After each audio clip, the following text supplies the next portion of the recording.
los que pueden y a las que puedan que enciendan la cámara.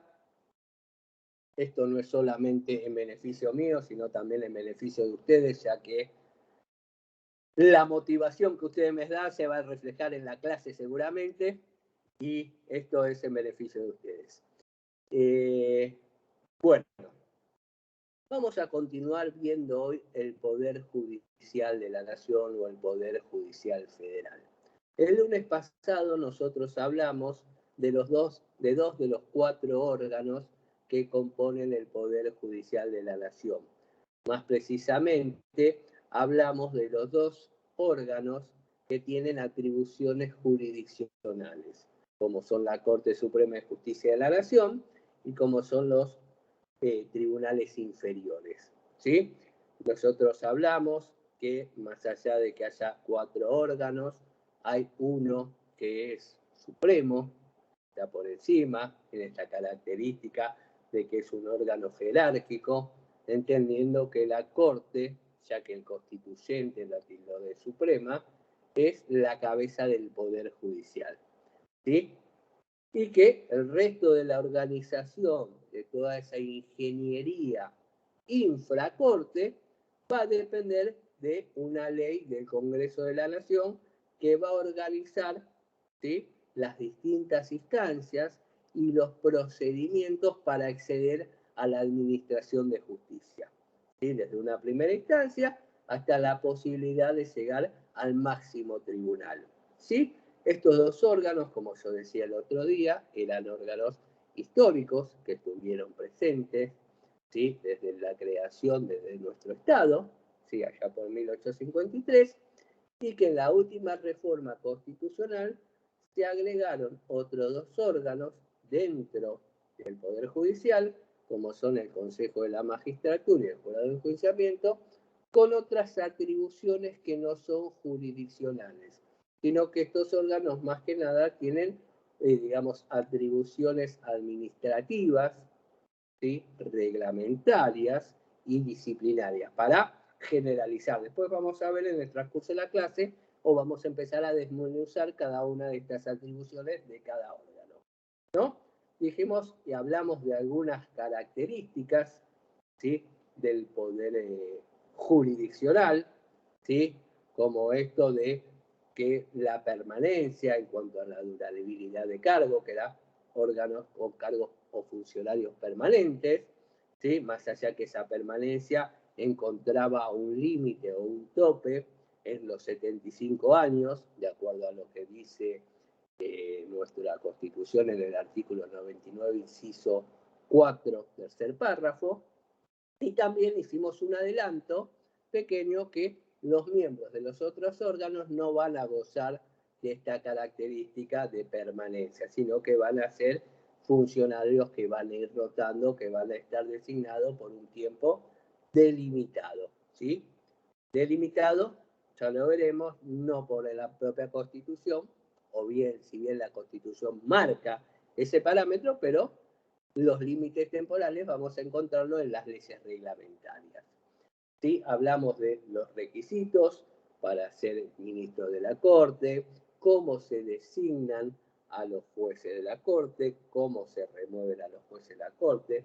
No entramos mucho en la designación ni en la remoción de los jueces de los tribunales inferiores, porque eso va a tener que ver y guarda directa relación con estos órganos que vamos a desarrollar ahora, ¿sí? Hablamos de estas cuestiones, también hablamos del, no sé si lo hablamos, pero creo que sí, de este acto formal de prestar juramento una vez que son designados los magistrados y, digamos, y prestado el acuerdo del Senado, de acto solemne de prestar juramento. Y nos quedamos ahí en el artículo 113 que dije lo vamos a dejar para el miércoles porque lo vamos a empalmar, ¿sí?, con lo que vamos a hablar hoy, ¿sí? Antes de ir al articulado y a empalmarlo, yo quiero pegar un pantallazo, un pequeño pantallazo histórico en cuanto a la reforma del 94, en cuanto a por qué y cuál era la finalidad de incorporar estos nuevos órganos a nuestro sistema constitucional, ¿sí?, ya que hasta el momento no había antecedente en la historia de nuestro constitucionalismo, ni del Consejo de la Magistratura ni del Jurado de Enjuiciamiento. ¿Sí? El espíritu, la finalidad que tuvo el constituyente en aquel momento de incorporar estos órganos a la estructura judicial, justamente fue para limitar de alguna manera ese poder discrecional que tenía el Poder Ejecutivo, ¿sí?, a la hora de designar y de remover jueces.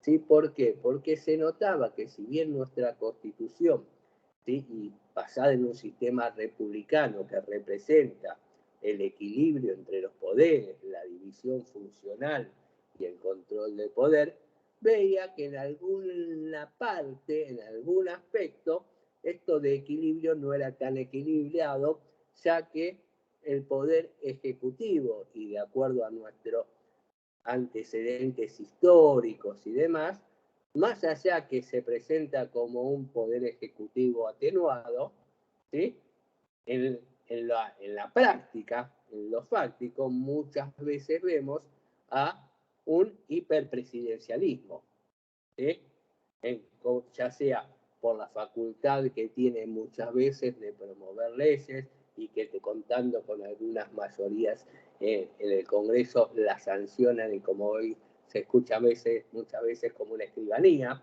¿sí?, y no funciona a veces como debería hacerlo en esto de deliberar y demás, ¿sí? Vemos ahí, digamos, alguna característica de nuestro hiperpresidencialismo.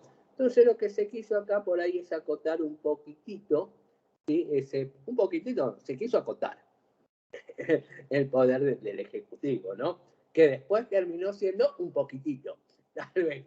O sea, digamos, los resultados tal vez no fueron todos los que se deseaban.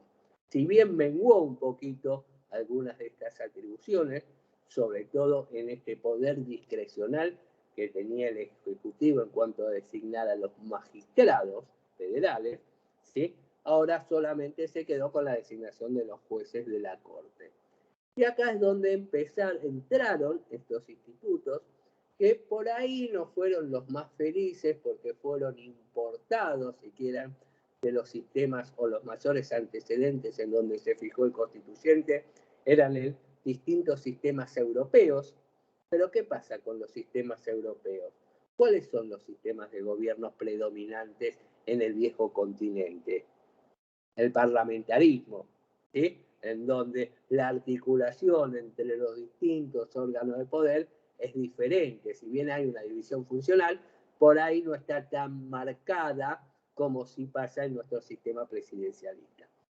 Por ahí no fueron los órganos más, digamos, los mejores, ¿sí?, los más idóneos para limitar este poder, en alguna manera se vieron delimitados. Es así que se decide incorporar estos dos órganos nuevos, novedosos para nuestro sistema, y aparece el Consejo de la Magistratura por un lado, con algunas funciones bien marcadas, y el Jurado de Enjuiciamiento por otro lado, con unas funciones recontra remarcadas y bien delimitadas, ¿no? Mucho más marcado. Ahora bien, ¿sí?, ¿dónde está el problema de la aparición, o dónde se generaron las primeras fricciones? ¿Sí? Que hasta el momento la Corte Suprema de Justicia de la Nación, como órgano supremo, ¿sí?, era quien prácticamente manejaba todo el poder judicial de la Nación. Y al aparecer el Consejo de la Magistratura, de alguna manera, algunas atribuciones que tenía la Corte fueron derivadas al Consejo de la Magistratura. Esto para que ustedes tengan un pantallazo de general de cuál eran la finalidad, los objetos, cómo se fue desarrollando la idea y algunas fricciones que fueron apareciendo y que se van a ver a partir del artículo 113, y que cuando abordemos el 114, sin lugar a duda, va a aparecer o se va a presentar, ¿sí?, como una especie de superposición de atribuciones en donde no quedaba del todo claro en cuanto a algunas competencias, cuál de estos dos órganos eran el o los competentes para llevarla adelante. ¿Vamos bien hasta ahí? Bien. Entonces, como se presentan estos dos institutos, ¿sí? Aparece el Consejo de la Magistratura en el artículo 114, creo que ya lo dije, pero lo repito, jurado especialmente en el 115, ¿sí? Más que nada con funciones, ya les dije, administrativas, reglamentarias, disciplinarias y demás. Funciones que hasta ese momento venía llevando o el titular era la Corte, ¿sí? No vamos a leer el 113 ahora, vamos a dejarlo para dentro de un ratito, para confrontarlo con algún inciso del 114, pero sí me gustaría que empecemos a analizar el artículo 114. Vamos a analizarlo de una manera diseccionada. Vamos a ir por párrafo, por inciso, para poder comprender bien el alcance de cada atribución, ¿sí? O la finalidad del mismo órgano, ¿sí? ¿Alguna duda hasta acá? ¿Algún comentario? ¿Quién va a ser el lector designado para esta noche, o designada para esta noche? ¿Quiere que lea, profe? Vamos, Tomás, bien, me gusta la actitud. Vamos a leerlo en voz alta, espaciado, porque yo estoy viejo, me cuesta entender algunos conceptos, ¿sí?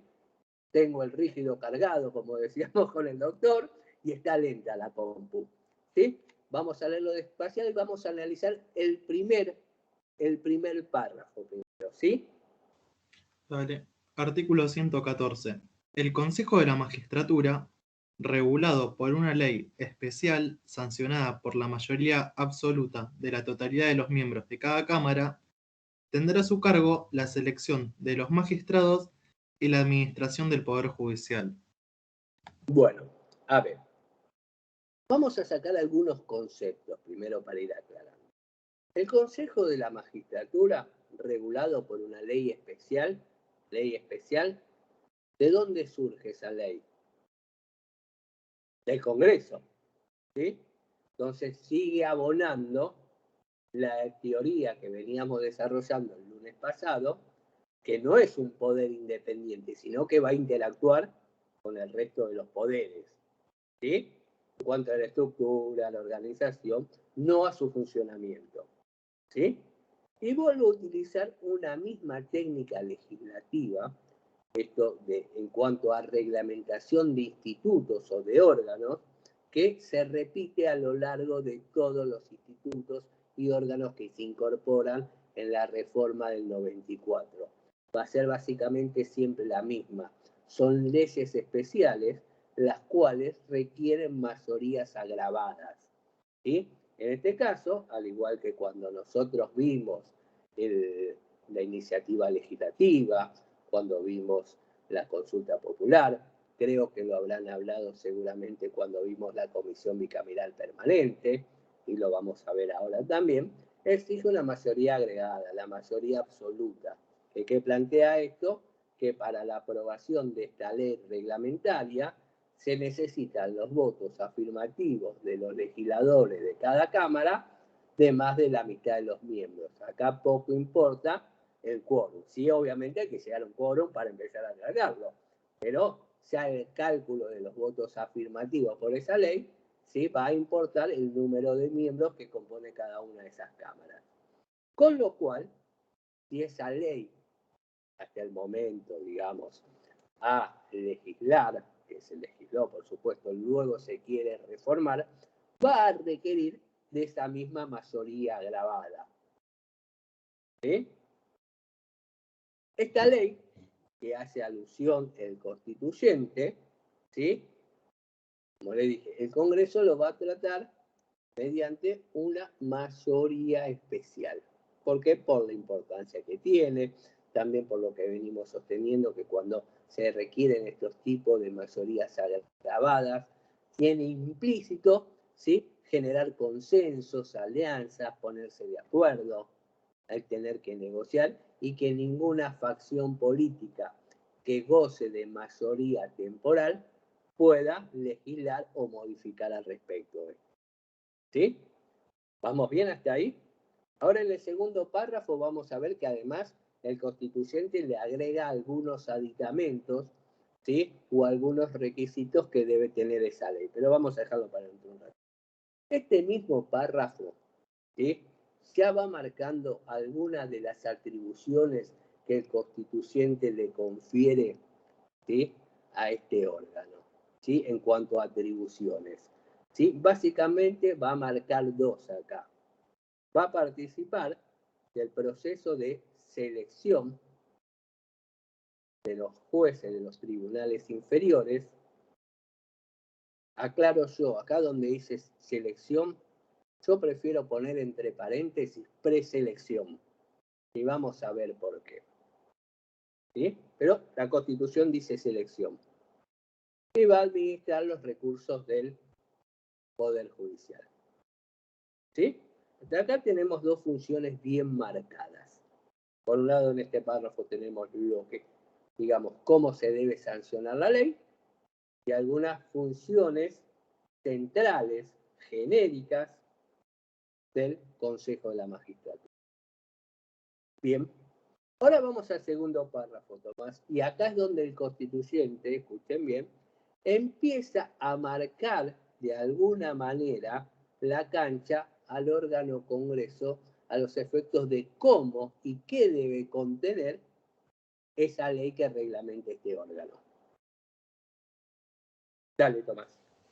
El Consejo será integrado periódicamente, de modo que se procure el equilibrio entre la representación de los órganos políticos resultantes de la elección popular, de los jueces de todas las instancias y de los abogados de la matrícula federal. Será integrado asimismo por otras personas del ámbito académico y científico, en el número y la forma que indique la ley. Bien, a ver, acá aquellos que marcan la Constitución marcaría dos términos en principio. Periódicamente y equilibrio. Esto de periódicamente implica, ¿sí? O va en contra de lo que decíamos de los miembros de los otros órganos, de la permanencia. Periódicamente, que van a estar elegidos o designados, después veremos si se eligen o no, o cómo es el mecanismo, ¿sí? Por un tiempo delimitado, bien marcado, acotado. ¿Sí? Y también, este mismo artículo no habla de equilibrio.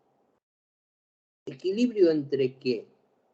Entre los distintos segmentos que van a componer o de dónde van a provenir los consejeros de la magistratura, los integrantes de este órgano que va a ser complejo también por la multiplicidad de sujetos que componen el órgano. ¿Sí? Entonces, tenemos en cuenta la periodicidad y tenemos en cuenta el equilibrio. Ahora, ¿qué quiere decir equilibrio? Esto lo van a ver, y les sugiero a ustedes, antes lo mandaba a leer con anterioridad, que es el fallo Rizzo, que habla y aborda la temática del Consejo. La verdad, la frustración es tal mía que los mando a leer y nadie los lee, que ahora se los menciono y después los mando a leer si quieren y si les genero un poco de motivación para hacerlo. ¿Sí? Si no, me sentía muy frustrado cuando hablaba uno o dos de 100, me apagaban las cámaras, se borraba, había corte de internet, bueno, nada. Ya me faltaban las viejas líneas del televisor que aparezcan. Pero bueno, entonces ya no, pero vuelvo a decir, hay que leer el fallo Rizzo, algunos conceptos los vamos a ver y además les va a servir muchísimo para reforzar la temática del Consejo de la Magistratura. ¿Sí? A ver, ¿qué es equilibrio? ¿O qué entienden ustedes por equilibrio? Que van a estar todos representados de la misma manera los distintos cuerpos que mencionó, o sea, de los distintos científicos, abogados, que todos van a estar de la misma manera representados en cantidad. Bien, me encanta la participación de Tomás, pero lamentablemente esta vez no tiene razón en cuanto al alcance que le da a equilibrio. Si no hubiera dicho representados en forma igualitaria o paritaria, ¿sí? No es el término que elige el constituyente, el que elige es equilibrio. ¿Sí? ¿Qué quiere decir esto? Y además refuerza la idea del fallo Rizzo de equilibrio, o el alcance que le debemos dar a este término en cuanto a análisis de este artículo, ¿no? Equilibrio es que ninguno de estos sectores que van a formar el Consejo de la Magistratura, por sí mismo, ¿sí?, pueda tomar decisiones. Equilibrio es que justamente formen ese sistema de contrapesos a los efectos de, nuevamente, buscar consensos, alianzas, acuerdos. ¿Sí? Ahí habla equilibrio, sino no necesariamente que sean igualitarios o paritarios. ¿Sí? Y acá, después de mencionar equilibrio, empieza a nombrar los distintos estamentos de dónde van a provenir, ¿sí?, los funcionarios que van a ocupar este órgano, ¿sí?, por un tiempo o por un periodo. ¿Sí? Entonces empieza mencionando, ¿sí?, que van a provenir del resultado de las elecciones, de los órganos de las elecciones populares, provenientes de los órganos del resultado de las elecciones populares, creo que es la fórmula que utiliza la Constitución. ¿Sí? ¿Cuál es, digamos, el resultado de los órganos políticos producto de las elecciones populares? ¿De qué órganos estamos hablando? Y Senado, diputado y ejecutivo. Exactamente, más que Senado, y está bien lo que vos decís, podemos decir del órgano legislativo y del órgano ejecutivo. ¿Estamos de acuerdo? ¿Estos son el producto de la elección popular? Sí. Bien. Ahí tenemos ya un sector. Después nos habla de los jueces de la República. Remarco yo que si estamos hablando de un órgano federal, están hablando de jueces federales. Volviendo a lo que yo dije al principio de la clase del lunes, ¿sí?, digamos, este paralelismo que hay entre la justicia local y la federal, de alguna manera, en cuanto a estructura y en cuanto a servicio de administración de justicia. ¿Vamos bien hasta ahí? Habla de los abogados. ¿Qué abogados? Abogados de matrícula federal también. ¿Estamos de acuerdo? Ahora bien, marca estos tres estamentos, ¿sí?, de donde van a venir o provenir algunos representantes. Ahora ahí le clava un punto y le dice asimismo. Y menciona otros dos sectores provenientes del ámbito académico y científico. O sea, ¿cuántos estamentos tienen que, o de dónde, de cuántos estamentos tienen que provenir, ¿sí?, esos representantes? De 5 estamentos. Del resultado de los órganos políticos, del Poder Judicial, de los abogados con matrícula federal, del ámbito académico y del ámbito científico. ¿Estamos de acuerdo?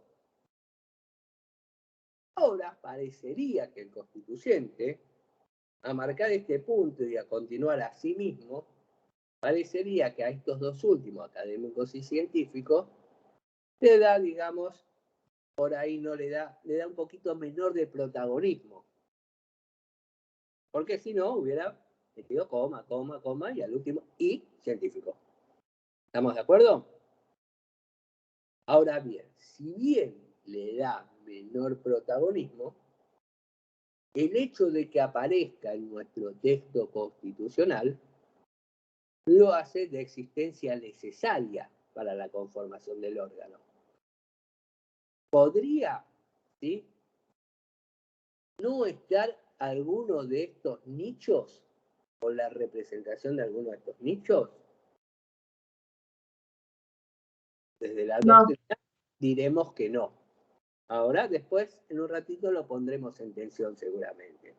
Pero entiendo yo que si menciona estos 5 nichos o estamentos deben provenir los representantes que van a ser los miembros del Consejo de la Magistratura, deberían estar todos. ¿Estamos de acuerdo? Bajo estas pautas que le dicta el constituyente o que le baja el constituyente en la Constitución a un órgano constituido como es el órgano Congreso, ¿sí?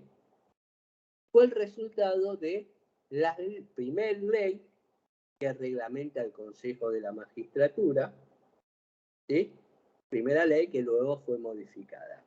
La primera ley, ¿sí?, fue la 24.937, sancionada en diciembre del año 1999, la cual se publicó conjuntamente con la ley 24.939, que era una ley correctora. ¿Correctora de qué? De la ley 24.937. Cuando hablo de ley correctora, ¿sí?, es una ley que por sí, ¿sí?, no es autosuficiente, sino que hace referencia y que corrige algunas deficiencias en la técnica legislativa de la otra, de la primera, ¿sí? Más bien todos la conocen como la ley 24.937 y por ahí en algunos de los artículos vamos a encontrar conforme texto de esta ley o conforme, pero es lo mismo. Yo le hago esta aclaración ya que le estamos desmenuzando. Entraron las dos en vigencia de manera conjunta, ¿sí? La segunda no es autosuficiente, sino que corrige o hace referencia a la primera. ¿Vamos bien hasta ahí? Muy bien. ¿Alguna pregunta o alguna duda para no seguir avanzando? Profe, ¿cuál es el número de la ley correctora? Dos números más. 24.939. Gracias. Bien.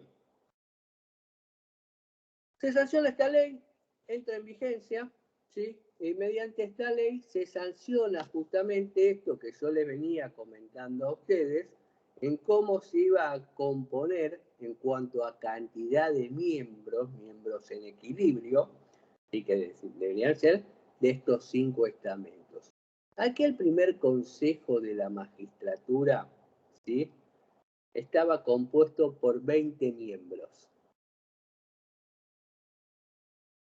entre los cuales, de manera atinada, entiendo yo, y a los efectos de no generar fricciones entre la Corte Suprema de Justicia de la Nación y este nuevo órgano creado que venía o que se le atribuían algunas funciones de la Corte, se designó que el presidente del Consejo de la Magistratura iba a ser la misma persona que el presidente de la Corte Suprema de Justicia de la Nación, ¿sí?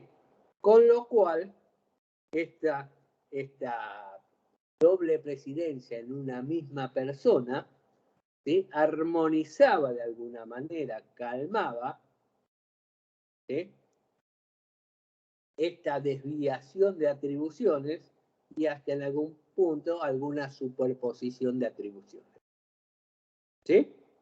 De estos 20 miembros, uno iba a ser el presidente de la Corte, que a la vez iba a ser el presidente del Consejo de la Magistratura, y iba a estar compuesto por este presidente y 19 miembros más, o sea, 20 miembros en total. Después teníamos 4 jueces federal, 8 legisladores, 4 diputados, 4 senadores. Dentro de los diputados serían 2 del bloque que tenga mayor cantidad de representantes, del bloque del partido político que tenga mayor cantidad de representantes, uno de quien lo seguía en números, de la primera minoría, y otro de la segunda minoría. ¿Sí?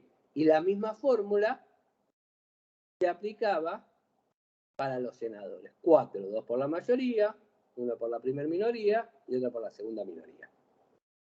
¿Vamos bien? 4 abogados de la matrícula federal, ¿sí? 2 de ellos por lo menos tenían que ser abogados del interior del país. Sí, 4. Lo mismo pasaba con los jueces, que tengan la matrícula federal pero del interior del país, para que haya mayor representación territorial, ¿sí? Y 2, un representante del Poder Ejecutivo y 2 representantes más, uno del ámbito académico y uno del ámbito científico. Y si las cuentas no me fallan, y he mencionado a todos los que componían, la sumatoria debe dar 20. Pero soy muy malo en matemáticas, así que puede fallar, ¿sí?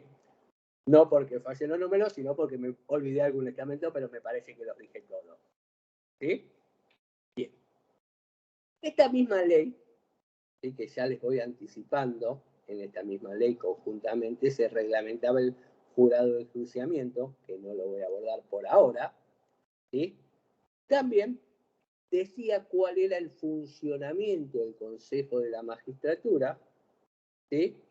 Y dentro del Consejo de la Magistratura creaba distintas comisiones temáticas, ¿sí?, para un mejor abordaje a las atribuciones que le daban, pero las comisiones temáticas del Consejo de la Magistratura por sí no toman ningún tipo de decisión.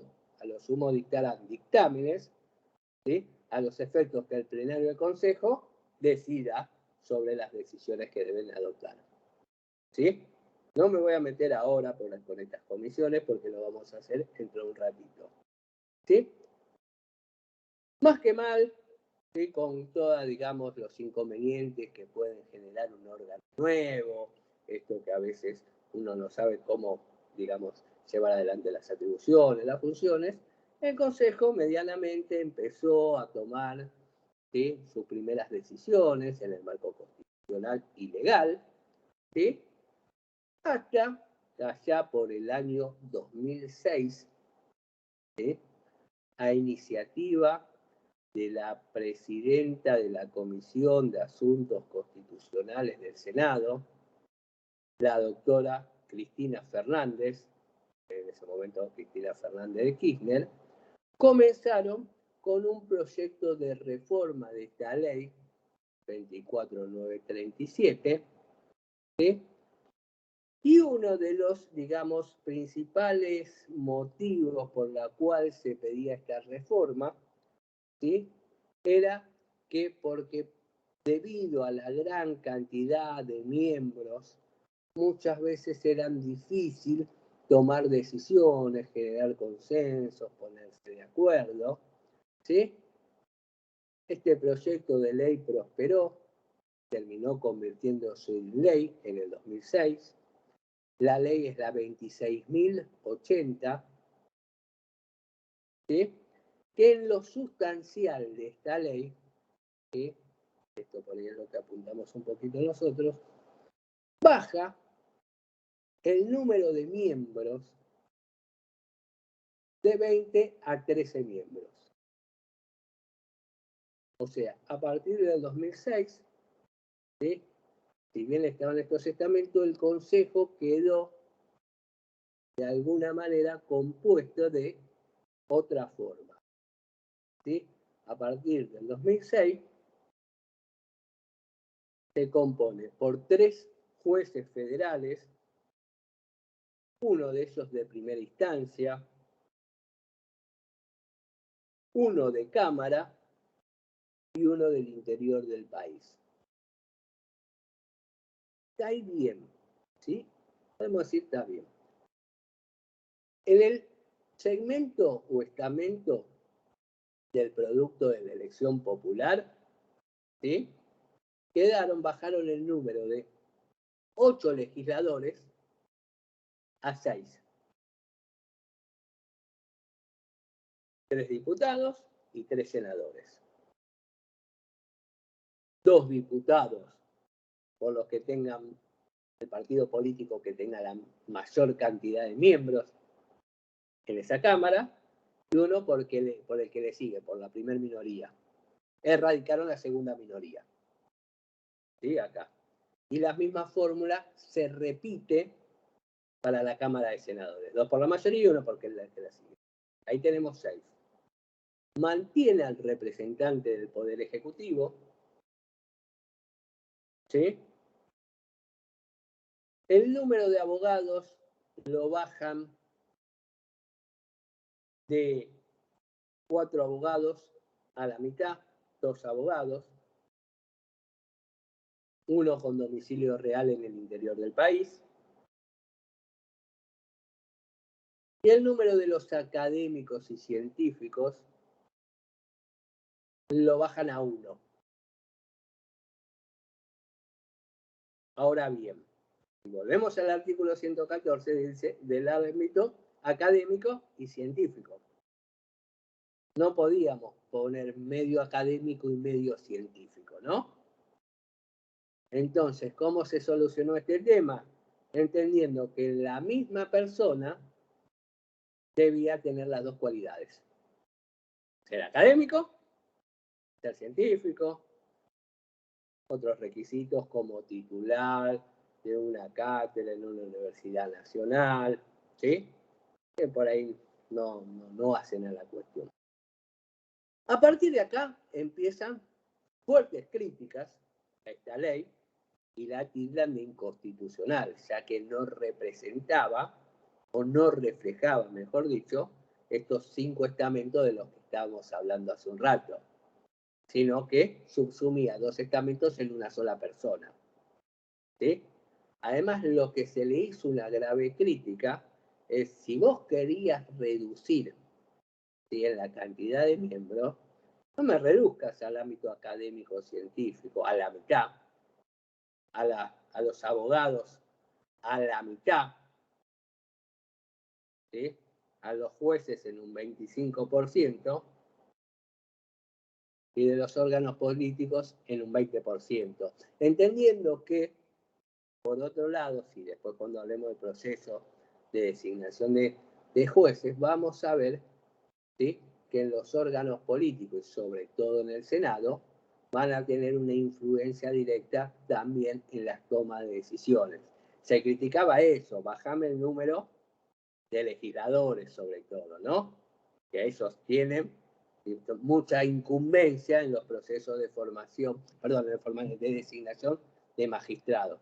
Ya hablamos de los miembros de la Corte y en un ratito vamos a hablar de los miembros de los tribunales inferiores. ¿Alguna duda hasta acá?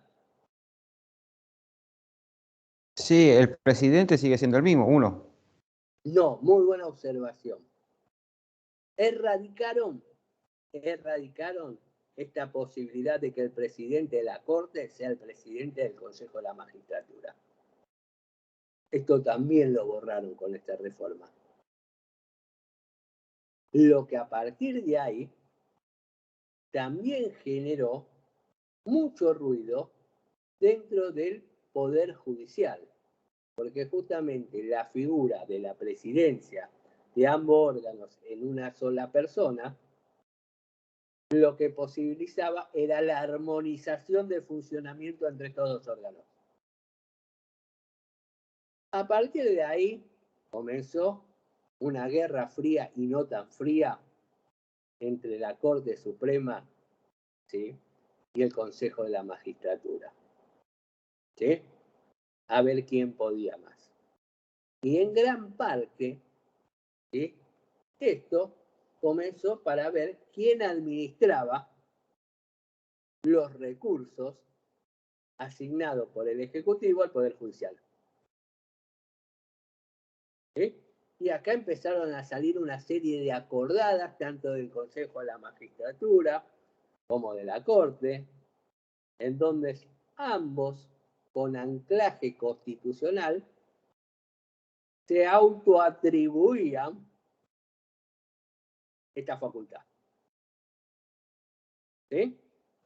Empezaron las más relevantes son la acordada 4 del Consejo de la Magistratura, del 2006, la acordada 6 de la Corte Suprema, en donde esto se termina definiendo de alguna manera en repartiendo la torta.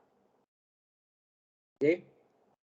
Todo lo que sea la administración de los recursos de la Corte para la Corte, lo maneja la Corte.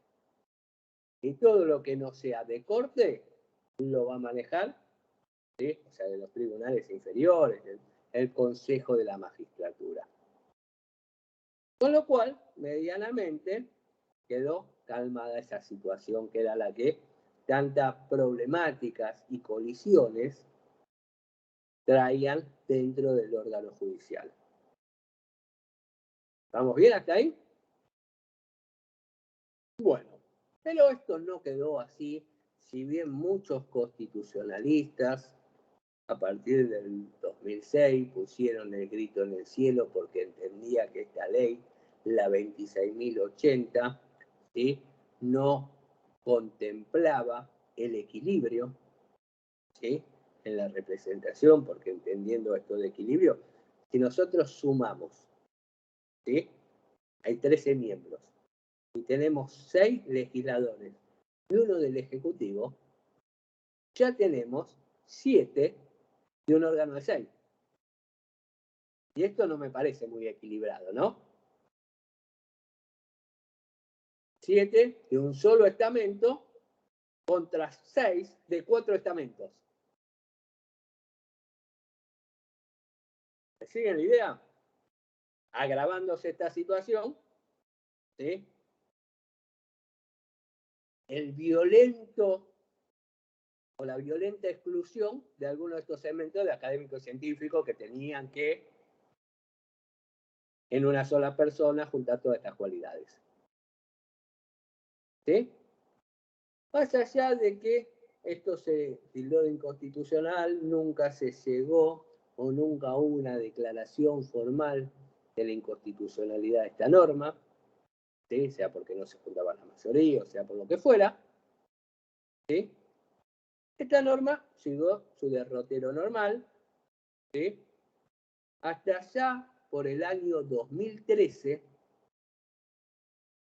en donde se sanciona una nueva ley que reforma tanto el Consejo de la Magistratura, ¿sí?, como también las comisiones. O sea, cuando digo reforma, la cantidad de miembros, ¿sí?, reforma la forma de designación de los representantes de esos estamentos, ¿sí?, y también reforman las comisiones que iban a ser parte de este órgano Consejo de la Magistratura. ¿Sí? Bien. Es así que en el 2013 fue muy discutida esta reforma, se llegó con mayoría absoluta del oficialismo en ambas cámaras a reformarse. En este momento también, digamos, tuvo mucha incidencia la doctora Fernández de Kirchner, que creo que era vicepresidenta en ese momento y presidenta provisional del Senado. Y ya el argumento, si bien no era la cantidad de miembros, ¿sí?, llevaba esta ley de 13 a 19 miembros, prácticamente a la cantidad de miembros originales de aquella ley, ¿sí?, 24937, la cual era criticada por la cantidad de los miembros. ¿Sí? Pero el tema no estaba en realidad ahí, por la cantidad de los miembros, sino donde estaba, digamos, la gran, digamos, trampa o problemática, que además, bajo, no sé si alguno se acuerda, la consigna de la democratización de la justicia, como algo positivo, ¿sí?, justamente lo que intentaba era modificar la forma de elección de los consejeros de la magistratura. ¿Cómo iban a ser elegidos? ¿Me siguen hasta ahí la idea? ¿Por qué? Porque, ¿y a dónde apunta sobre todo? Porque el Consejo de la Magistratura tiene un papel relevante, ¿sí?, en cuanto al proceso de designación de los jueces de los tribunales inferiores. ¿Sí? Entonces, se modifica esto. Lo que yo no dije antes es que estos miembros cuando hablamos de la elección, digamos, de los miembros de los legisladores, lo van a elegir entre los propios legisladores quienes reúnen los requisitos, esto de mayorías o de minorías, ¿sí? Cuando hablamos del representante del Ejecutivo, lo elige el presidente de la Nación. Si yo hablo de los representantes de los jueces, ¿quiénes tienen que elegir a los representantes de los jueces? La Asociación de Magistrados, profe. La Asociación de Magistrados, muy bien. O sea, los pares, elegidos por sus propios pares, ¿sí o no? Sino, ¿qué tipo de representatividad hay? ¿Me siguen? ¿Y quién eligen a los que provienen o el que van en representación de los abogados? El Colegio de Abogados. Por supuesto. ¿Sí? Ahora bien, lo novedoso de esta ley, que se sancionó, porque se sancionó la ley, ¿sí? Era que modificaba la forma de elección de estos estamentos, los científicos académicos, ¿sí? Más allá de que agregaba, y ahora después vamos a ver cómo había quedado la designación, la forma de elección iba a ser por el voto popular en una elección a nivel nacional, en una boleta partidaria, ¿sí? Con lo cual estaba politizando, ¿sí? La designación. Como si esto fuera poco, ¿sí? Vedaba a los pretensos consejeros de familia, ¿sí? La posibilidad de generar alianzas o partidos políticos provinciales o que sean coaliciones en cuanto a para poder postularse. No podían postularse en una coalición o ser el cuarto bloque de una coalición.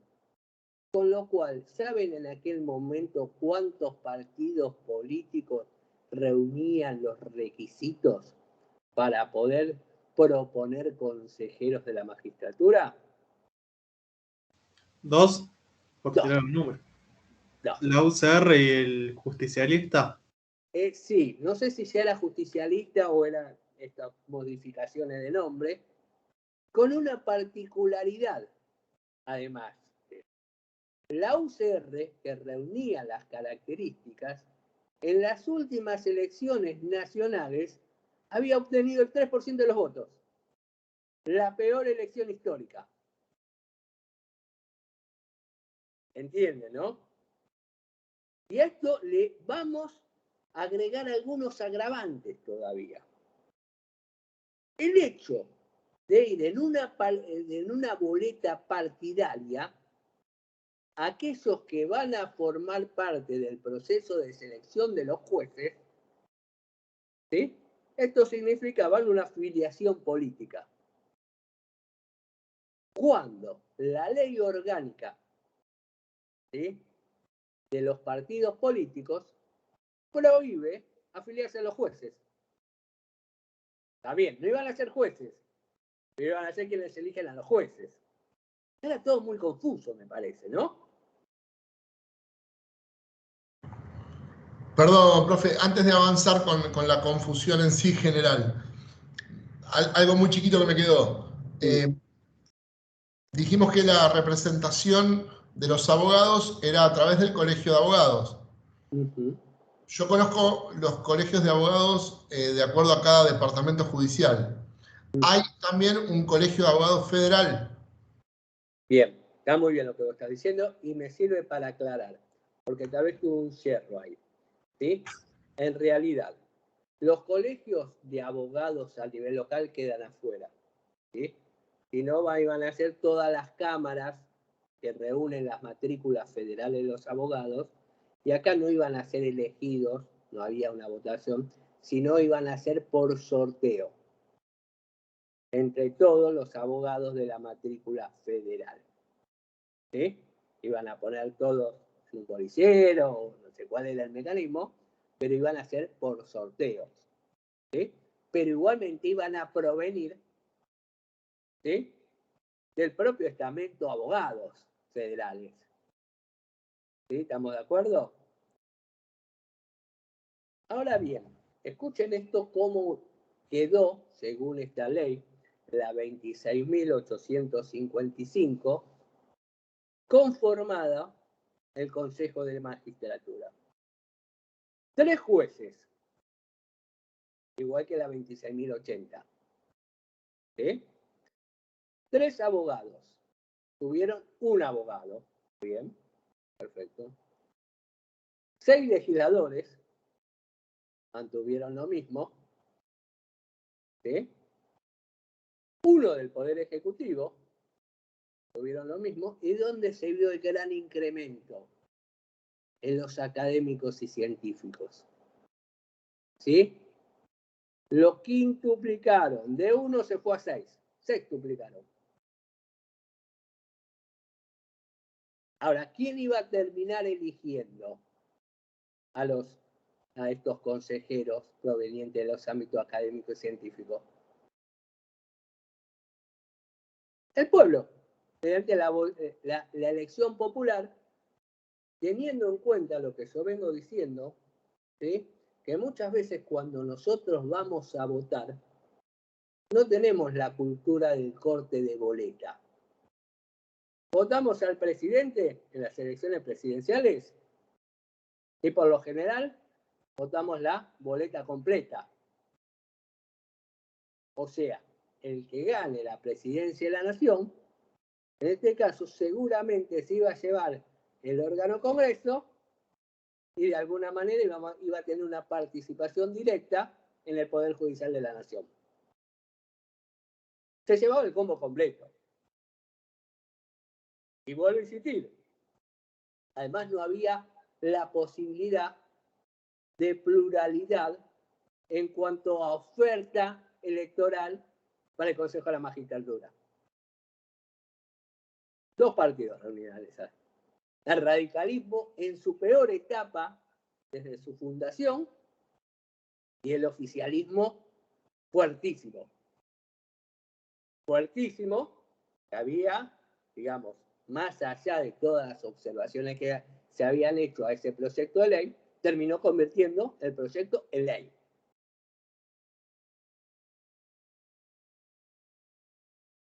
Vamos por todos, escuché alguna vez. Pero bueno, ¿vamos bien hasta ahí? ¿En qué año fue esa elección, profe? Para buscar las boletas de curiosidad. Esto en el 2013. ¿Sí? En las que habían obtenido un mal resultado de radicalismo era en el 2011. ¿Sí? Y además se termina de sancionar y a 2 meses y medio teníamos las elecciones. Con lo cual fue como medio justo a la medida, ¿no? Como quien dice. ¿Qué ley era la del 2013? Pregunta Marcos. Era la 26.855. Obviamente, esto fue judicializado, la situación fue judicializada, ¿sí?, por el Colegio de Abogados de la Capital Federal, a cargo de su presidente, en aquel momento el doctor Rizzo. Por eso el fallo tan conocido Rizzo, porque es Rizzo contra Estado Nacional, pero quedó el fallo Rizzo, ¿no? Ahora bien, este fallo Rizzo tiene algunas particularidades y por eso también vuelvo a insistir que lo lean, ¿sí? En cuanto que el fallo Rizzo fue la segunda vez que en nuestro sistema se utilizó legalmente el recurso extraordinario por salto a distancia. Y ustedes saben que el recurso extraordinario es el control más extremo que uno puede llegar en cuanto a control de constitucionalidad de última instancia, que lo lleva a cabo la Corte, pero que previamente a llegar a ese estadio tiene que pasar por distintas instancias, agotar todas las vías. hasta que haya un dictado de una sentencia definitiva por el Tribunal Superior de la Causa. Eso no lo quiero confundir ahora, porque en 2 o 3 clases ya los voy a volver locos. Creo que la primera clase después del parcial los empiezo a volver locos con eso. ¿Sí? Pero tengamos en cuenta esta particularidad. Desde la legalización del per saltum fue la segunda vez que se hizo el lugar. ¿Sí? Bien. Otra cuestión a marcar. ¿Sí? Esto se termina declarando inconstitucional no toda la ley, sino algunos artículos, ¿sí?, que hacían a la formación y a la forma de elección, ¿sí?, por fallar a los principios de equilibrio, por fallar a los principios de representatividad, por faltar al principio de igualdad. ¿Sí? Entonces se termina declarando, creo que son 4 artículos de esta ley inconstitucional, los artículos que tenían que ver con el número de miembros que iban a formar el Consejo de la Magistratura. Consecuentemente, las nuevas comisiones que se habían armado terminan cayendo, porque esas comisiones iban a depender de esa formación del plenario. ¿Sí? También termina cayendo el tema de la forma de elección de estos consejos de la magistratura. Y en definitiva, en todo eso, además, viene a romper con algunos principios que nosotros veníamos sosteniendo en cuanto a efectos del control de constitucionalidad. Porque si bien el control de constitucionalidad nosotros siempre decimos, o que generalmente, que es inter partes, de alguna manera esta declaración de inconstitucionalidad termina teniendo un efecto erga omnes. ¿Qué? Porque al declararse inconstitucional y al no poderse proyectar la forma de elección ni el número, de alguna manera termina teniendo un efecto mucho más amplio de lo que es común para un control de constitucionalidad. Y se vuelve, en cuanto a integración y forma de designación, a la vieja y ya cuestionada con anterioridad, Ley 26.080.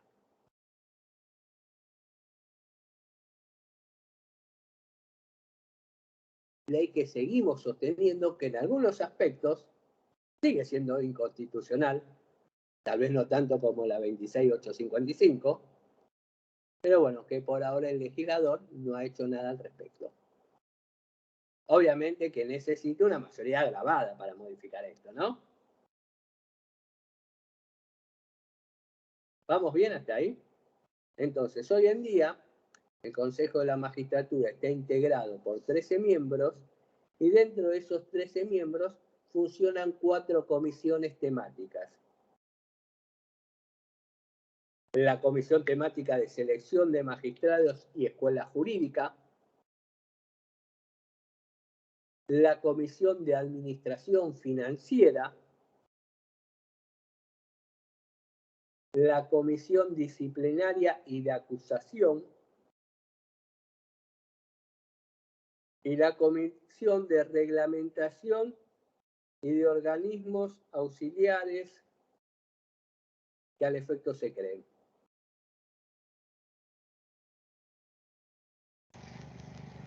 ¿Puede repetirlo, profe, porfa? Todo. La primera y la última. Comisión, creen. Son las dos primeras. A ver, la comisión me cuesta a veces repetir. Comisión de Selección de Magistrados y Escuela Jurídica. La Comisión Disciplinaria y de Acusación. La Comisión de Reglamentación y de Organismos Auxiliares que se puedan llegar a crear. Y la Comisión de Administración Financiera. Vuelvo a insistir, estas comisiones, cada una tendrá su funcionamiento propio, cada una tendrá su forma de tomar las decisiones para los dictámenes. Eso se lo dejo en manos de ustedes cuando lean la ley 26.080, antes o después de leer el fallo Rizzo, les guste, ¿sí? Yo les sugiero que sea antes la lectura de la ley, ¿sí? Pero las decisiones no las toman las comisiones, sino que mediante dictámenes sugieren al plenario del Consejo.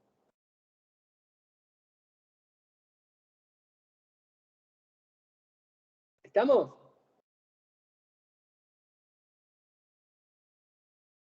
Bien. Dio mucho para cortar este segundo párrafo, ¿no? Del 114. Y mucho más le mandé a leer, pero bueno.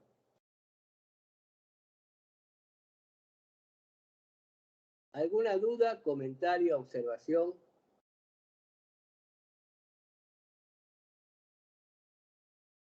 Bien. ¿Continuamos entonces? Luego de estos dos párrafos que componen el 114, va a haber 6 atribuciones bien marcadas. ¿Sí? 6 incisos. ¿Sí? Que los vamos a ir analizando de a uno o de a dos, según sea el caso. Tomás, lo que yo te voy a pedir ahora, que leas los 2 primeros incisos, de corrido, espaciado y en voz fuerte, si puede ser, ¿no? Serán sus atribuciones: 1. Seleccionar mediante concursos públicos los postulantes a las magistraturas inferiores. 2. Emitir propuestas internas vinculantes para el nombramiento de los magistrados de los tribunales inferiores. Muchas gracias, Tomás. Y acá es donde empezamos algo que venimos postergando de la clase pasada, que es cómo se designan a los magistrados de los tribunales inferiores. Y ahora van a ver por qué cuando yo le hice leer a Tomás el primer párrafo y decía que su función era la selección de magistrados, yo le dije, mejor pongan entre paréntesis preselección. ¿Sí? ¿Por qué? Justamente porque el inciso primero nos dice que es una atribución del Consejo convocar a concurso público para la selección de magistrados. ¿Qué es esto del concurso público? Es cómo se debe acceder a la función del empleo público, por mérito en algún aspecto, ¿no? Y no por una decisión discrecional de una persona o de un grupo de personas. ¿Estamos de acuerdo en eso? Entonces, ¿cuál es el método del concurso público? No cabe duda. A ver, se llama concurso público, lo da publicidad ante la vacancia de un juzgado, ante la creación de un nuevo juzgado o de una cámara de apelaciones, siempre y cuando sea de un tribunal inferior, ¿no? Cuando digo inferior, todo aquel que no sea la Corte. Entonces, se llama concurso. Este concurso va a constar de 2 partes bien marcadas. ¿Sí? Pero cuando se llama el concurso, se va a dar a publicidad, se va a dar a conocimiento, ¿sí? Entonces ahí cuando digan van a decir quiénes son, primero, para qué tipo de juzgado, dónde está el juzgado, ¿sí? Van a marcar estas cuestiones. ¿Quién va a ser el jurado, ¿sí? Que evalúe ese concurso? ¿Qué puntos se van a tener en cuenta para evaluar? ¿Qué ponderación se le va a dar a cada aspecto de ese concurso? Todo esto va a estar bien detallado. Hasta por ahí algún requisito o alguna cualidad se puede elegir. ¿Sí? Entonces, bien, se llama concurso. Se abre el concurso, se anotan, hay un tiempo de inscripción. No hay un límite para la inscripción, un curso abierto. Todos aquellos que reúnan las características, los requisitos para el cual son convocados al concurso, participarán de ese concurso. ¿Sí? Este concurso, como les decía hace un ratito, va a constar de dos partes bien marcadas. La primera, que es la presentación de antecedentes y oposiciones. En otras palabras, llevar su currículum, ¿no? ¿Cuál es su trayectoria? ¿Cuáles son sus capacitaciones? Su perfeccionamiento, su historia, ¿sí? Como hombre del derecho, o no, tal vez. ¿Sí? Que esto va a ser merituado. Y por otro lado, se va a tomar, ¿sí?, una prueba de idoneidad. Perdón. Sí. Me quedé con su currículum como hombre del derecho o no. El o no. Porque vos podés ser un foráneo. Vos que cumpliste un montón de requisitos, cualidades.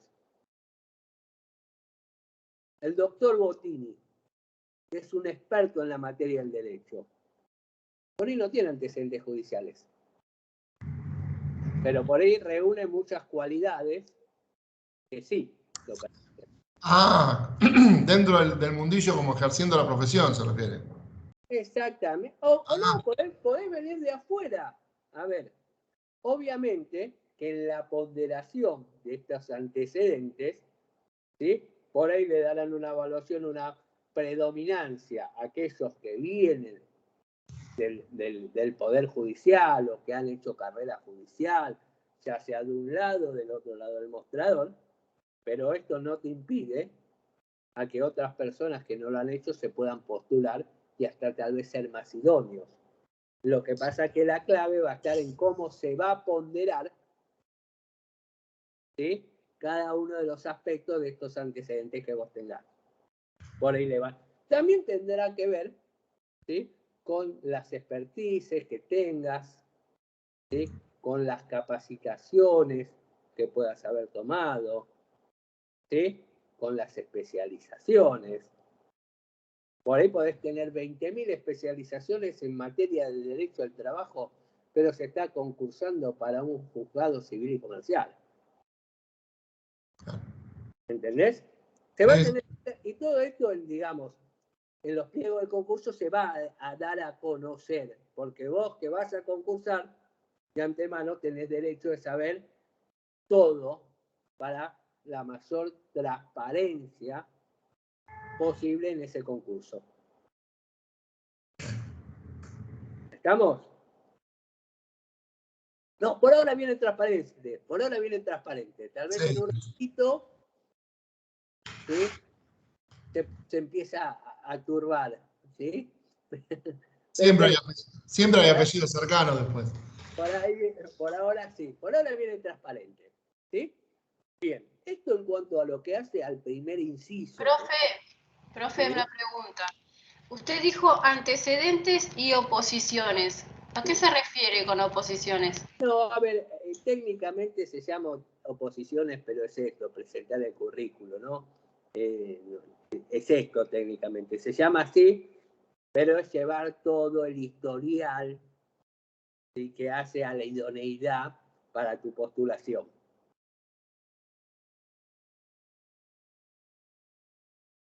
Ahora bien, una vez que se llama concurso, ¿sí? Sí, muy bien lo que dice Mateo. Se hace esta prueba de idoneidad, a eso voy, ¿sí?, que es una evaluación. Si bien no le dicen saquen una hoja, o tal vez sí, no sé, ¿sí?, se le plantean una serie de circunstancias jurídicas relacionadas con la temática del fuero para el cual se postula, y puede ser dicta en una sentencia en determinado caso, dándole alguna resuelvan, ¿sí? Un proyecto de sentencia o cómo resolvería toda la cuestión en cuanto a estas colisiones. Bueno, eso obviamente va a ser secreto y se va a enterar en el momento de que tenga que pasar esa evaluación. ¿Cómo va el parcial de ustedes? Ustedes tienen algunos indicios, pero hasta que el 13 no se encuentren con la hojita, no sabrán qué hay adentro. ¿Vamos bien? Bien.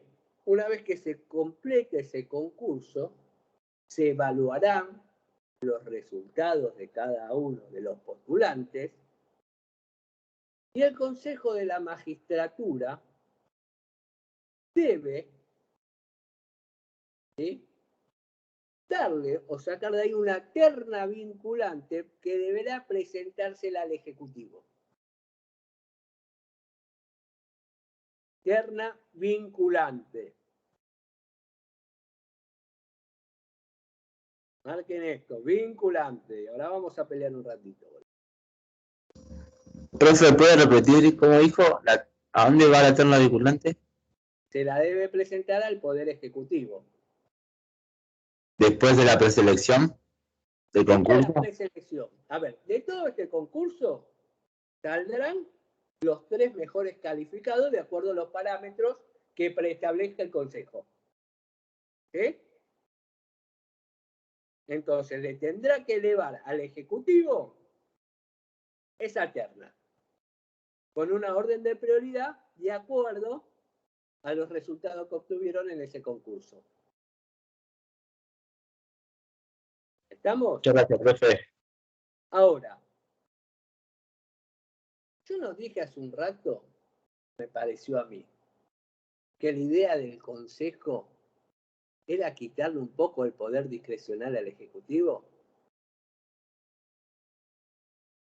¿Sí? Gracias a Dios que soy abogado y puedo hacer valer el término un poco. ¿Sí? Y no dije quitarle el poder discrecional al Ejecutivo, dije un poco. ¿Sí? Ese poco va a quedar acotado a esa terna vinculante.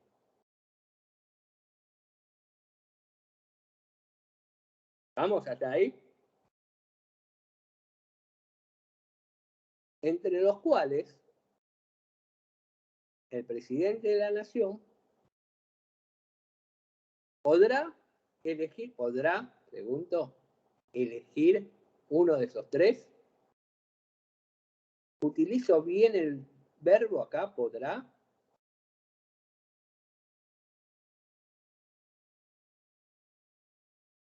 ¿O es deberá? ¿O es debería? Debería. El término Siempre. es deberá. En la práctica es debería. Siempre el potencial por las dudas.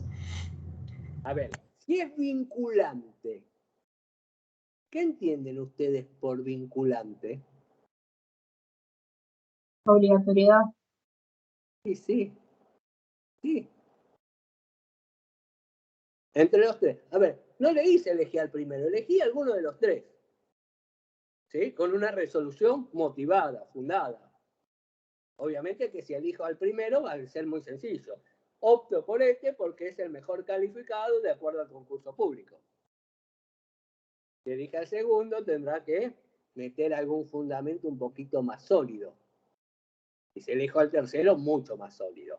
Pero estaría dentro de las posibilidades. El problema es que muchas veces el Ejecutivo, cuando le presentan esta terna vinculante y ninguno es de su agrado, ¿qué hace? Lo que ustedes están haciendo, silencio. Vamos ¿Sí? de nuevo entonces. ¿Eh? Vamos de nuevo. Claro, deja acá la terna, pasa un tiempo, se cae la terna y llaman de nuevo concurso. Y al fin y al cabo, Y en este caso, a mi criterio, es una inconstitucionalidad por omisión. ¿Hay ejemplos recurrentes de eso? Muchísimos. Ah, ¿O vos te crees que en Capital Federal es casual la cantidad de juzgados con jueces subrogantes? claro. ¿O nadie se postula a los concursos? Sí, yo lo atribuía quizás a demoras propias del proceso y demás, pero no, está bien. No, a ver, no seamos tan Tan inocentes. inocentes, sí. Ahora bien, acá creo que además de haber una inconstitucionalidad por omisión, también hay un incumplimiento de los deberes de funcionario público. Porque si la Constitución te marca y te dice vinculante, y vamos a leer entonces a ver qué nos dice el 99, inciso 4, segundo párrafo. ¿Se acuerdan que el primer párrafo nos mencionaban los ministros de la Corte, cómo lo elegía el Ejecutivo? El tercer párrafo nos decía del nuevo nombramiento cuando llegaron a los 75 años. Y vamos a ver qué nos dice el segundo párrafo de este inciso del artículo 99. Leo, profe. Por favor, Tomás. Nombra a los demás jueces de los tribunales federales inferiores en base a una propuesta vinculante interna del Consejo de la Magistratura, con acuerdo del Senado en sesión pública, en la que se tendrá en cuenta la idoneidad de los candidatos. A ver, me pareció a mí, o volví a escuchar vinculante por ahí. Sí, ¿no? Hilda decía que vinculante era obligatorio, obligaba.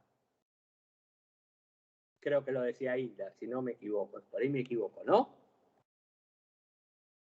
Pero bueno, parece que hay algunas cuestiones ahí en el medio. Y vamos a seguir entonces con este párrafo y haciendo algunas diferencias, ¿sí? Entonces, en definitiva, ¿quién nombra a los jueces de los tribunales inferiores? Y el Poder Ejecutivo supuestamente con el Consejo de Magistratura. A ver, no, lo nombra el Consejo de la Magistratura de acuerdo a la terna que lo nombra el Ejecutivo de acuerdo a la terna que le eleva el Consejo.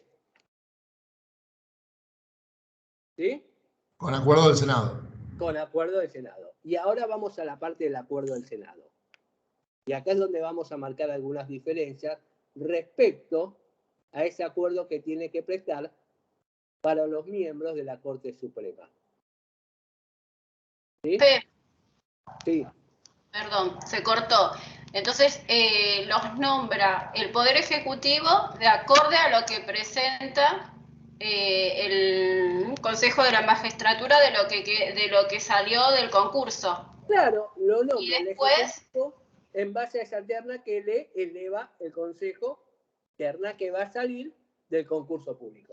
Ajá, y después ahí tiene que pasar a los senadores. Exactamente, pasa a los senadores para que preste el acuerdo. ¿Sí? Al igual que en los miembros de la Corte Suprema, con algunas diferencias.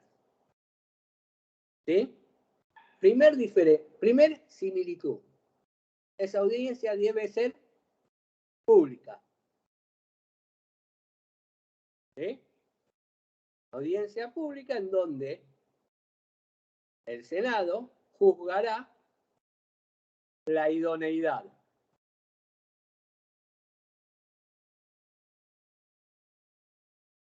Comentario a pie de página, ¿no? Y tómenlo como un comentario personal.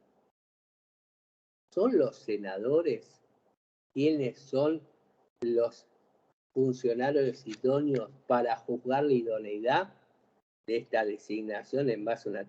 No, ya se sometieron en el concurso. ¿Sí? Esto más que nada tiene que ver con una preferencia política. Cuando digo política, no me quiero poner la careta, política partidaria también, ¿no? Opinión personal, ¿eh? Nada más. Hago cargo yo. Nada más que yo. ¿Sí? Ahora bien, no son sin lugar a duda los que tienen que evaluar la idoneidad. La idoneidad estaba evaluada y por eso llegó en una terna vinculante y por eso se supone que el presidente, más allá de ser el primero o el tercero, eligió sus cualidades en base a esa idoneidad. ¿Sí? Coincidencia, sesión pública. Diferencia, la otra iba a ser una sesión especial, dijimos que era convocada al efecto. Acá dice que es una sesión especial. No, puede entrar en el temario del día y otras temáticas a tocar por la Cámara de Senadores.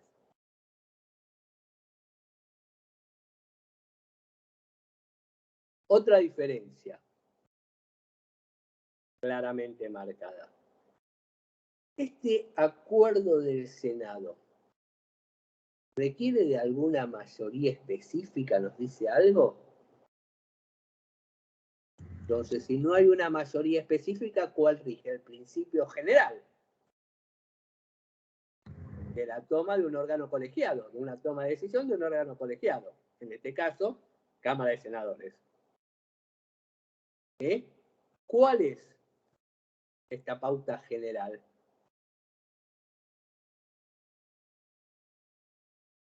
La mayoría simple. Exactamente, la simple mayoría. Se tendrá que llegar al quórum para sesionar y sobre ese quórum que está sesionando tendrá que juntar las voluntades por la afirmativa, el voto por la afirmativa, de más de la mitad de los miembros presentes. O sea, eventualmente podría llegar a hacerlo con un poquito más del cuarto de los miembros.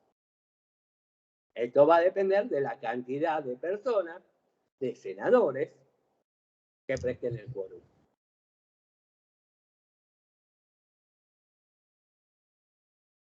¿Vamos bien hasta ahí?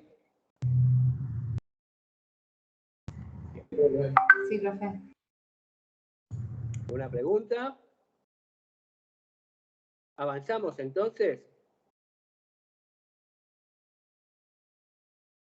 Hago una observación, otra más. Fíjense por qué es importante ser consejero del Consejo y la implicancia que esto tiene, ¿sí?, en la designación de los magistrados de los tribunales inferiores. Que si bien la Corte es la suprema, es la última instancia, no todos los casos llegan a la Corte. Muchos casos se definen en primera instancia o en las cámaras de apelaciones. Entonces, no solamente es bueno designar ministros para la Corte, más allá de la independencia funcional que deben tener todos los magistrados, también es muy importante, ¿sí?, nombrar a los magistrados de los tribunales inferiores. Vamos a la tercera atribución o al tercer inciso. Leo, profe. Administrar los recursos y ejecutar el presupuesto que la ley asigne a la Administración de Justicia. Bueno, acá es donde empezaron esta colisión que yo decía, en cuanto, porque acá dice la Administración de Justicia. No dice a excepción de la Corte, no dice nada, ¿no? No dice los recursos asignados a los tribunales inferiores y al resto de los órganos, no dice nada. ¿Sí? Y acá es donde empezaron, o mediante este inciso, es donde empezaron esos roces, ¿sí?, entre el Consejo y la Corte. Pero bueno, esto es congruente también con lo que nos decía el primer párrafo. ¿Bien? Vamos al cuarto párrafo. Este me gusta. Ejercer facultades disciplinarias sobre magistrados. Bien, disciplinarias. Dentro de, más allá de que toda, digamos, facultad disciplinaria surge de alguna anomalía en el funcionamiento, en la forma de llevar adelante su despacho, sus funciones, vamos a marcar que hay distintos tipos de sanciones disciplinarias que van desde el apercibimiento, la multa, la suspensión, ¿sí?, una quita porcentual de los saberes, ¿cuál sería la mayor sanción disciplinaria para un magistrado? El jury. El jury, la destitución. Pero acá no entra el consejo, porque para esos fines fue creado el jurado de enjuiciamiento. ¿Sí? Pero sí, a ver, vamos. Apercibimiento, multa, suspensión y hasta una quita porcentual de haberes como sanciones. ¿Sí? La máxima sanción no la tiene el Consejo, sino que el constituyente se la atribuye al jurado de enjuiciamiento. ¿Sí? Y esto tiene que ver con el quinto inciso que va a pasar ahora a leer Tomás, ¿sí? Que va a dar un poquito el principio a este jury de enjuiciamiento. Decidir la apertura del procedimiento de remoción de magistrados, en su caso, ordenar la suspensión y formular la acusación correspondiente. O sea, acá estamos hablando del proceso de destitución. ¿Se acuerdan que cuando hablamos de los ministros de la Corte, dijimos como es un juicio político, donde Cámara de Diputados acusa y Cámara de Senadores resuelve? ¿Sí? Acá pasa algo similar. El que acusa formalmente es el Consejo de la Magistratura. En el caso de encontrar los elementos necesarios, puede formalizar esa acusación, ese pedido de destitución ante el jurado de enjuiciamiento. Y que también dentro de las funciones disciplinarias, lo que puede hacer es suspender al magistrado hasta tanto y en cuanto se resuelva ese jurado de enjuiciamiento.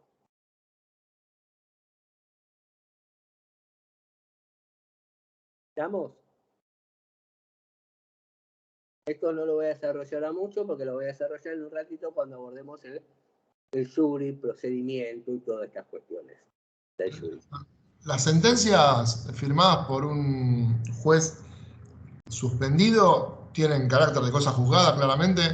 El hecho del enjuiciamiento del jury no cambia en nada el poder de cosa juzgada de la sentencia, ¿no? Firmada previa. Si la sentencia está firme y adquiere, ¿sí?, la calidad de cosa juzgada, ya está, porque esto iría en contra de una garantía constitucional de debido proceso. Y si no está firme, si falta alguna notificación o algo para que cobre firmeza, o sea, que el jury caiga cuando la sentencia se dictó, pero todavía no está firme. ¿Qué pasa? Si no tomo el estado de sentencia firme y alguien mete algún recurso, ¿sí?, este recurso va a ser revisado por otro órgano idóneo, probo, intenta hacer justicia, ¿no? Digamos, no sería el problema ese, ¿sí? Pero claramente puede ser uno de los motivos que pudiera, si hay graves irregularidades flagrantes, podría dar lugar a, porque ahora vamos a ver, al mal desempeño. Les anticipo que las causales son las mismas, ¿sí? Entonces, ¿Y entre tanto queda el juzgado en manos de un juez subrogante? sí, si está suspendido, porque puede ser llevado a juicio político, perdón, a jury de enjuiciamiento o a jurado de enjuiciamiento sin la suspensión también. Ah, bien. ¿Sí? Obviamente que nunca un juzgado queda acéfalo. A ver, deja de funcionar. ¿Sí? Porque esto de acéfalo, ¿no? Esta de la firma ruego, yo no sé si no hay una cefalía encubierta, ¿no? En realidad la termina manejando el secretario del juzgado siempre y sale a pedir todos los proyectos de resoluciones a ruego la firma de otro magistrado. Claro. ¿Sí? Bien. Pero digamos, la cabeza visible o el juez natural no estaría ahí de alguna manera. ¿Sí? Es, digamos, repuesto o remediada esta situación por una situación de una firma a ruego, ¿no? Sustituida. Pero en teoría no es el titular de ese juzgado. ¿Vamos bien hasta ahí? Ahora sí, vamos al inciso 6. Dictar los reglamentos relacionados con la organización judicial y todos aquellos que sean necesarios para asegurar la independencia de los jueces y la eficaz prestación de los servicios de justicia. Bueno, acá tenemos claramente la facultad reglamentaria y habla de los jueces en general, tampoco menciona o hace alguna diferenciación entre los magistrados de la Corte Suprema con respecto de los tribunales inferiores. ¿Sí? Entonces, te invito a leer, Tomás, ahora sí, el artículo 113. Artículo predecesor al 114 del Consejo. La Corte Suprema dictará su reglamento interior y nombrará a sus empleados. A ver, de este artículo, ¿sí? Y digamos de la armonización con el artículo 114, inciso 6, fue como se terminó resolviendo el tema en el 2006 por las distintas acordadas, ¿sí? De quién administraba los recursos del Poder Judicial. La Corte, agarrándose de este artículo, pudo lograr que los recursos y los reglamentos de la Corte lo dicte la propia Corte, y el Consejo, agarrándose de este inciso, se quedó con el resto.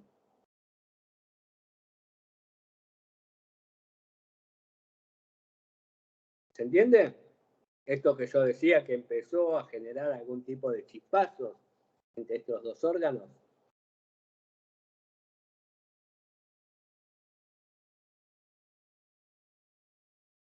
¿Vamos bien hasta ahí? Bueno, ahora les voy a contar una infidencia, ¿sí? Ya que estamos solos, que no nos escucha nadie. Nosotros solemos hacer una pregunta en el parcial, ¿sí? Que ¿cuál es la influencia del Consejo de la Magistratura, escuchen bien, en la formación de los cuadros judiciales? Con estos mismos términos lo van a encontrar en Vidar Campo ustedes. ¿Sí? Incidencia del Consejo de la Magistratura en la formación de los cuadros judiciales. Esta pregunta se responde sencillamente. Inciso 1, 2, 3, 4 y 5 del artículo 114. Sacamos los múltiplos de 3 como regla memotécnica. Y voy a explicar por qué. Cuando yo hablo de formación de cuadros judiciales, estoy hablando de cómo queda la cabeza de cada juzgado, de cada cámara de apelaciones o de cada órgano de la estructura federal judicial y cómo incide en eso el Consejo.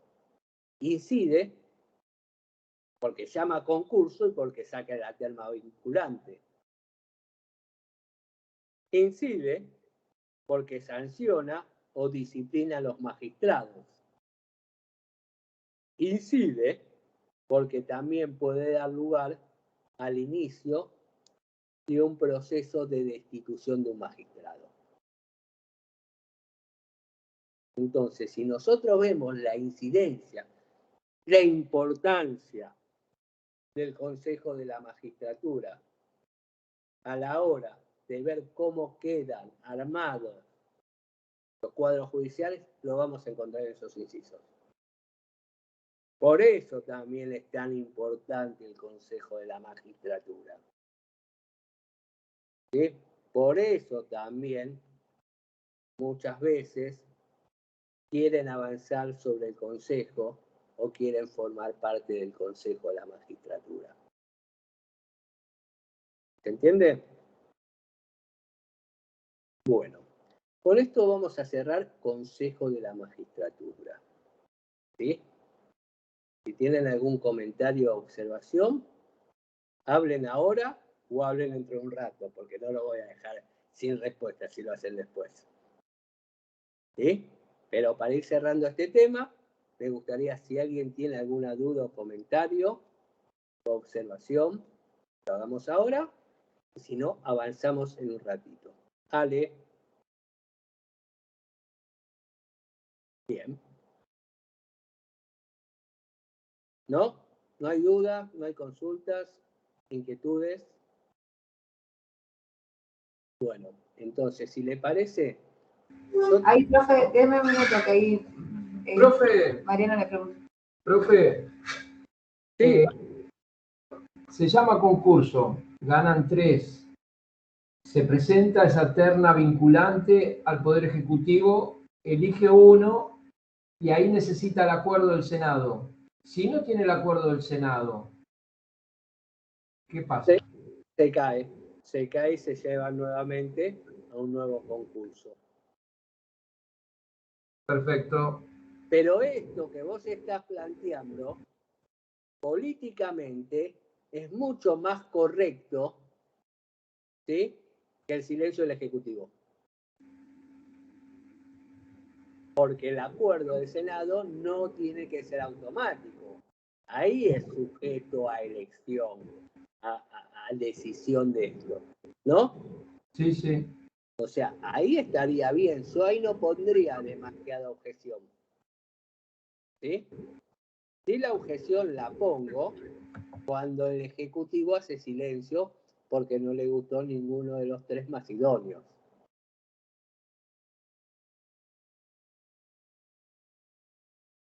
¿Sí? Profe, le hago una consulta. Sí, profe. Y de los tres que están en la terna, que tienen que el Ejecutivo elegir, ¿no tienen algún medio para reclamarle al Ejecutivo? ¿Cómo? Los 3 vinculantes, los tres que quedaron en la terna, ¿no tienen alguna forma de reclamarle al Ejecutivo para que decida sí o sí por uno de ellos? Mira, hay, digamos, reclamos administrativos, porque acá estaríamos en lo administrativo, ¿no? Pero la verdad que si vos querés ser elegido de esa terna y saliste electo entre muchos que se presentaron, no creo que sea, digamos, una buena estrategia apretar al Ejecutivo para que decida. No, claro, después no trabaja más. No hay mucha vuelta. No, a ver, no sé si no trabaja más. Seguramente ese no va a ser elegido si elige. Y ahí entramos en el juego de... A eso me refería, nunca iba a agarrar ningún cargo, no iba a agarrar nunca el cargo. Exactamente. Bien. ¿Alguna pregunta, comentario? Profe, Sí. entonces si el Poder Ejecutivo no elige a nadie y el Senado sí elige a No, es que el Senado no puede elegir porque si el Poder Ejecutivo no elige. Claro, el Senado lo que tiene que hacer es una actividad concreta sobre la que eligió el Ejecutivo. ¿Le presto la conformidad o no? No puedo prestar la conformidad a alguien que todavía no llegó al Congreso. Ahora entendí. O sea que llega al Senado si el Ejecutivo eligió a alguien, si no, no. Directamente Claro. Y llega al Ejecutivo cuando el Consejo de la Magistratura celebra el concurso y eleva una terna. O sea, esto es un proceso de elección, un procedimiento con una serie de pasos concatenados. Vos necesitas del paso anterior para proseguir en ese proceso. Está bien, ahora entendí. Genial. Bien. ¿Puedo hacer una pregunta? Sí, por supuesto, María. Si el Senado no presta el acuerdo, ¿vuelve al Poder Ejecutivo para que elija dentro de la terna o se hace un nuevo concurso? Se hace un nuevo concurso. Perfecto, gracias. No, de nada.